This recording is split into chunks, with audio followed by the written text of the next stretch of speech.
Bonjour à tous et merci beaucoup de nous accueillir aujourd'hui. Merci au Hub de nous accueillir.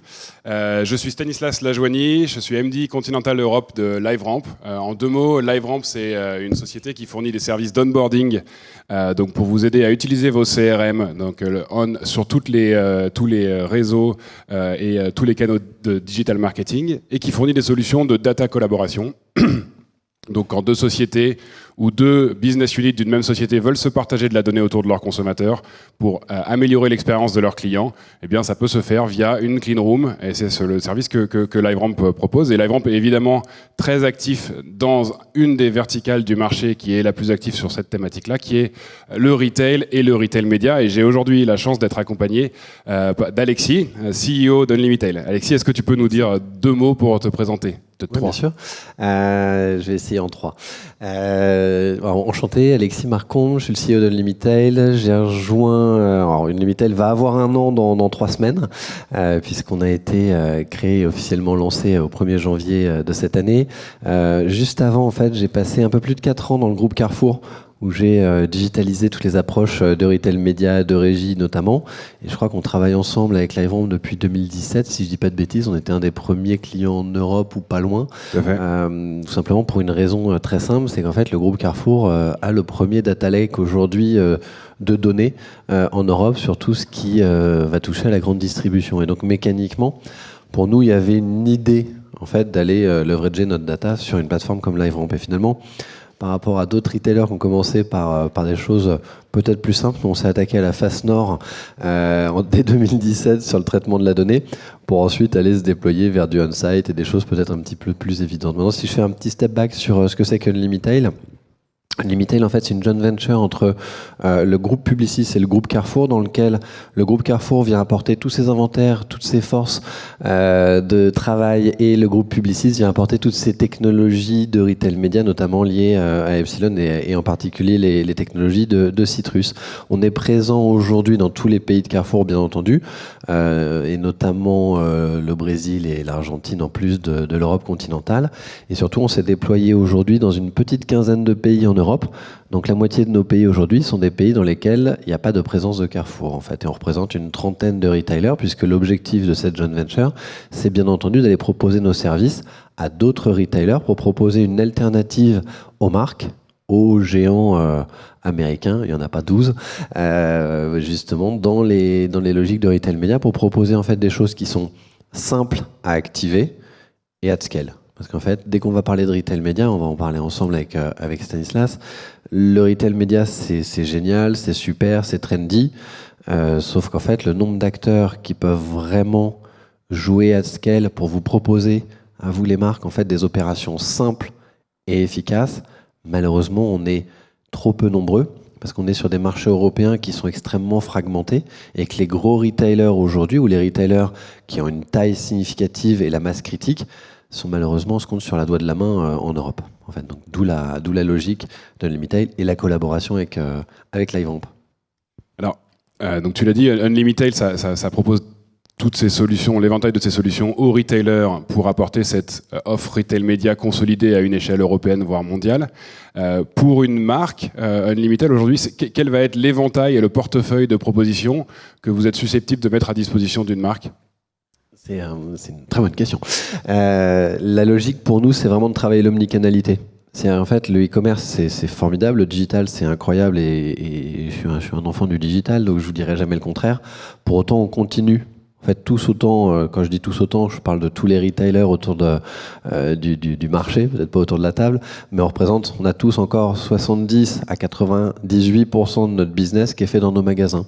Donc en fait, la logique pour nous tous, c'est de travailler l'omnicanalité. C'est ce qui va nous différencier par rapport à tous les autres grands acteurs. C'est vraiment cette capacité à aller travailler de manière omnicanale l'ensemble des points de contact. Et pour ça, en fait, on a besoin d'outils. Parce qu'une fois que j'ai dit ça, c'est formidable, sauf que le retail média ne vit que d'une chose, c'est la mesure de l'efficacité. Et la mesure de l'efficacité, si on la veut omnicanale, ça présuppose d'avoir des plateformes qui permettent de le traiter via des logiques d'ID notamment, pour réconcilier dans les programmes de fidélité une action digitale et une action in-store. Et en fait, c'est ça ce qu'on fait aujourd'hui, notamment grâce à LiveRamp, c'est de réconcilier le parcours client pour avoir des des insights omnicanaux, des activations omnicanales et une mesure omnicanale. Et quand je dis omnicanal, ça va du DOH in-store au POS, en passant par le couponing si besoin, ou les activations, bien entendu, sur nos sites internet, sur les réseaux sociaux et dans les télés. Donc en fait, aujourd'hui, il n'y a pas de médias qui ont un point de digitalisation potentiel sur lesquels on n'est pas actif, si je devais le résumer.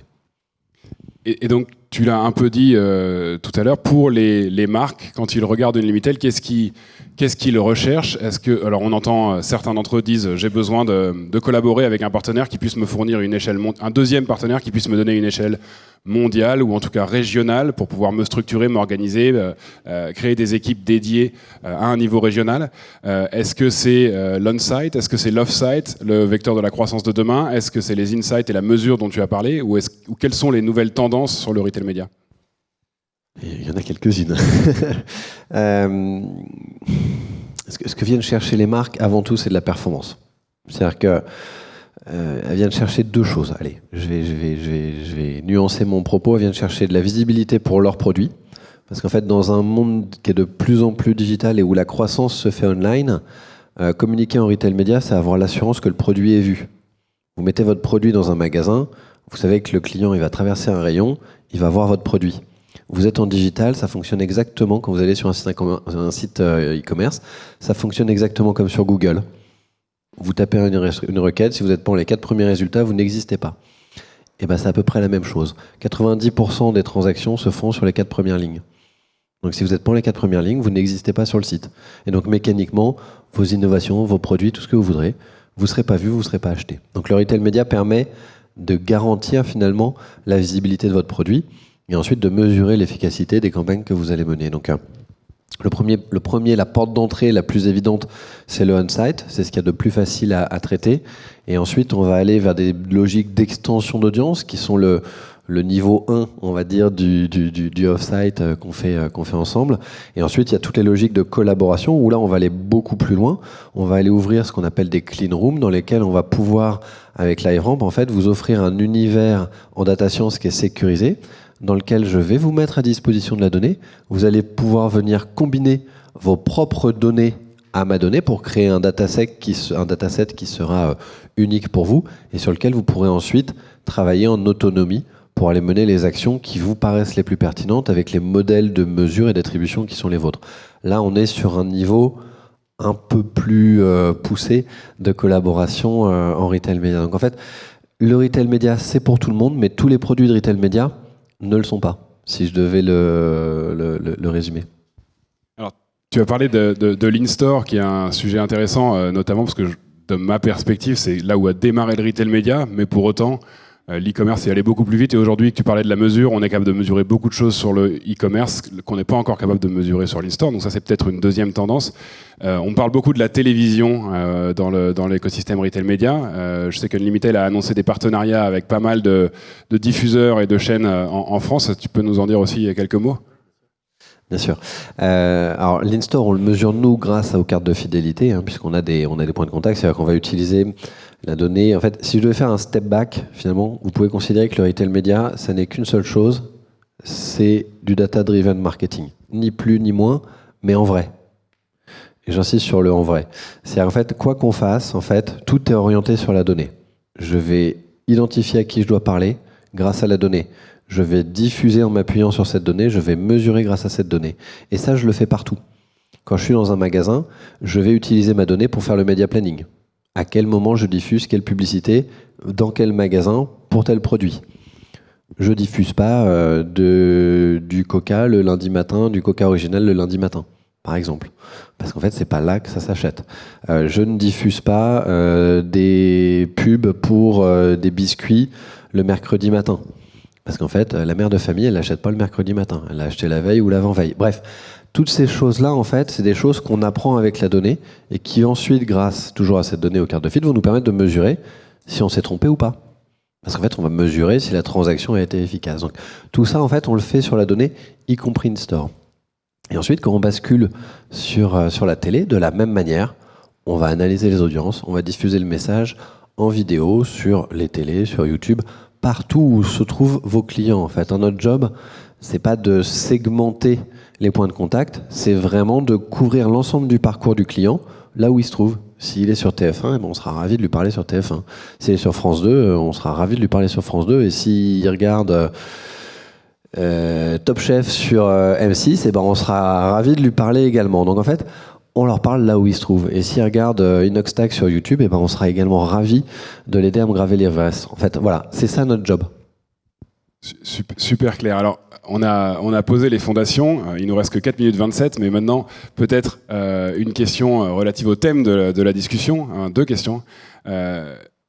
Historiquement, la relation entre le distributeur et les marques, elle est assez transactionnelle. Et en tout cas, dans ce nouveau paradigme, les marques en tant que telles deviennent un client des distributeurs, alors par l'intermédiaire de Régie ou d'Unlimited dans le cas présent. Comment est-ce que la collaboration avec les marques et le distributeur évolue? Est-ce que ça vient changer les façons de collaborer? Alors oui.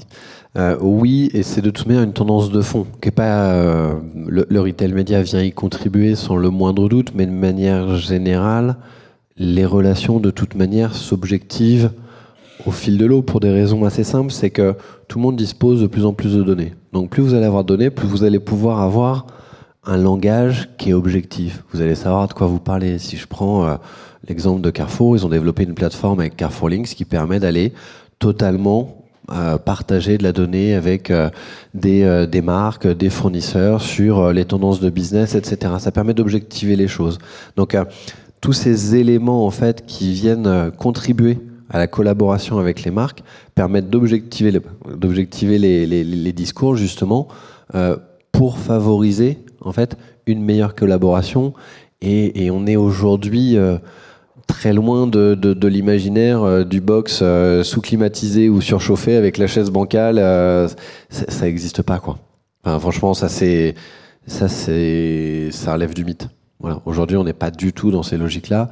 Et d'ailleurs, les relations sont beaucoup plus équilibrées que ce qu'on veut bien souvent le laisser imaginer. Ok, alors si on pousse un tout petit peu le curseur, certaines marques nous disent pour me lancer sur le retail média et pour me lancer dans la façon de collaborer avec les retailers, j'ai besoin de m'organiser, de me structurer. Je vais avoir aujourd'hui des équipes différentes qui vont s'occuper de la thématique retail média, qui vont plutôt être proches de mes équipes médias, de mes équipes CRM, et mes autres équipes historiques qui sont mes équipes de commerciaux ou de key account qui gèrent la relation et la partie trade du retail en tant que tel. Est-ce que, alors sur le marché du retail média, on le voit, la majorité des retailers se lancent avec des entités séparées sur le sujet du retail média, ce qui a la vocation en tout cas de pouvoir former des nouvelles équipes à des nouveaux usages.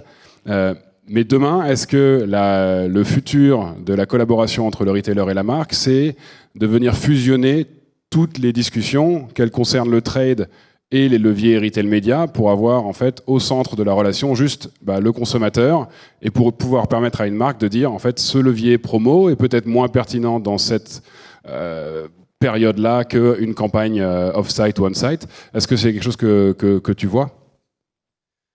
Je ne sais pas si je le vois de cette manière-là. C'est-à-dire qu'effectivement, nous, on a un scope qui est celui du retail média et qui est très distinct du trade, et on a des positions séparées. C'est-à-dire qu'en fait, on a des univers qui nous sont propres. C'est-à-dire qu'à partir du moment où il s'agit de mettre en avant une marque sur un support, qu'il soit digital ou physique, on va considérer que c'est du retail média.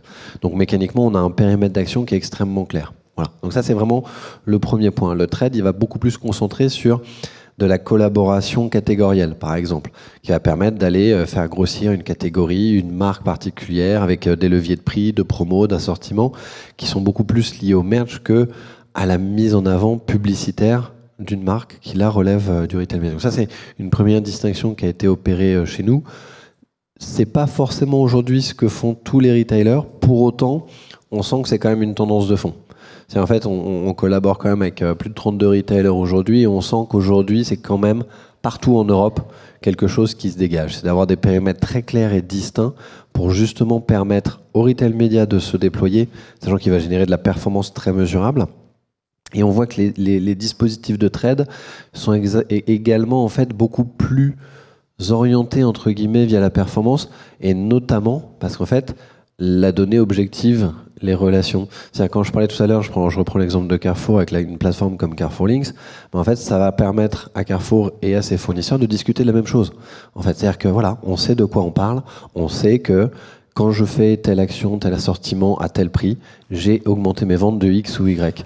C'est ça, en fait, ce qui a cette valeur autour de la donnée. C'est-à-dire que finalement, si je devais le résumer, quelles que soient les actions qu'on mène, si on oublie la donnée, on est cuit. Et ça présuppose, une fois qu'on a dit ça, c'est facile à dire, mais ça veut dire que chez les retailers, il faut s'organiser pour avoir des équipes qui sont capables de traiter ces données, et également chez les marques. Avoir des équipes qui sont capables de casser leurs silos, de mettre de l'IT dedans, de faire parler le marketing avec le commerce, etc. Et finalement, nous, en tant que retailers ou représentants de retailers, ce qu'on constate, c'est que les retailers sont presque plus en avance aujourd'hui que les marques sur le sujet, contrairement à ce qu'on pourrait imaginer. Voilà. Ok, donc mettre la donnée au centre de la relation, c'est plutôt l'étape qui est en cours, on va dire. Merci beaucoup, Alexis. Merci à toi.